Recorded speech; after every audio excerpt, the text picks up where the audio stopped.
Okay, let's dive right into Exodus chapter 13.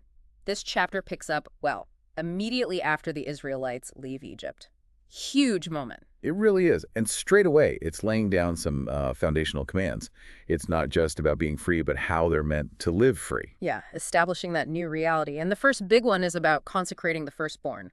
What's the core instruction there? The Lord tells Moses, basically, every firstborn male belongs to him, both human and animal. It's a claim right from the start.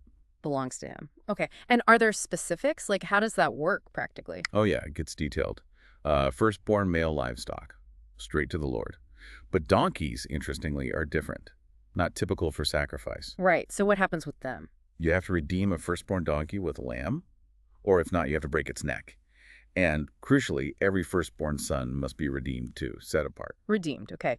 And right alongside this, there's another major instruction, isn't there? Commemorating the Exodus itself. Exactly. Moses relays this command.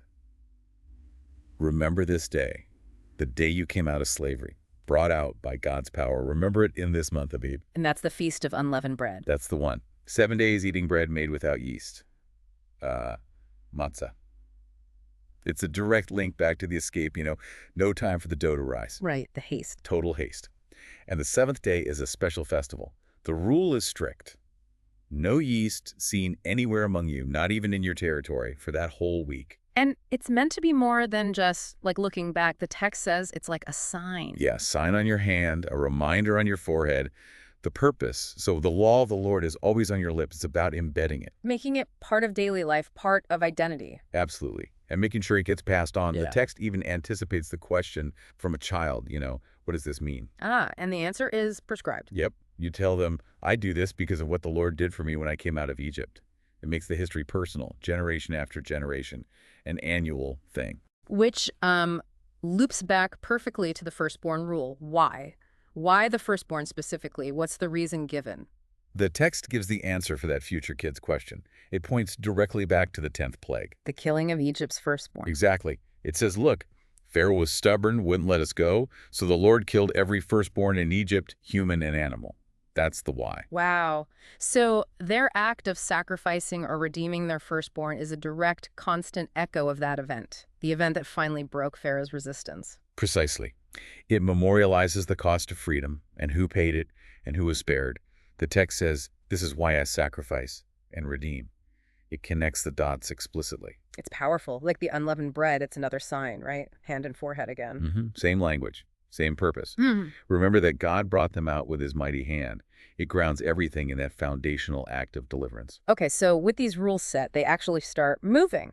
But the route isn't the obvious one. No, God doesn't lead them the short way, up the coast through Philistine territory. Why pick the shortcut? The text explains it's, well, a sort of protective measure. If they ran into war right away, they might lose heart. Think about going back to Egypt, Disillusionment. So avoid early conflict. Seems so. So, he leads them the long way round the desert road towards the Red Sea. But it's interesting, even taking the detour, it says they went out armed for battle, prepared. Ready, even if rerouted. And then there's that detail about Joseph's bones. Yeah, that's quite a moment. Moses takes them, fulfilling that oath Joseph made his descendants swear centuries before. Carry my bones up when God rescues you. Connects this huge event way back to the patriarchs. Continuity. Definitely. Shows God's long-term faithfulness. So they leave Sukkoth. Their first camp is Etham, right on the edge of the wilderness. And then God's guidance becomes, well, very visible. Extremely visible. The Lord himself goes ahead of them. By day, a pillar of cloud to show the path. And by night. By night, a pillar of fire to give light, so they could travel anytime, day or night. Constant guidance. That must have been incredible. Reassuring, too. You think so. The text emphasizes it. Neither the cloud nor the fire left its place. Always there, right in front. Visible leadership from day one of the journey proper. So wrapping up chapter 13 then, it's this immediate post-freedom moment.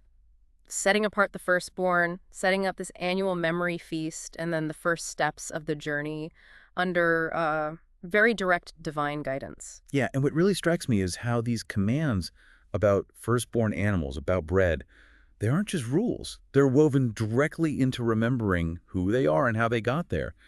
Tools for identity. It's about making history tangible, keeping the story alive, which kind of leaves us with a question for you, listening.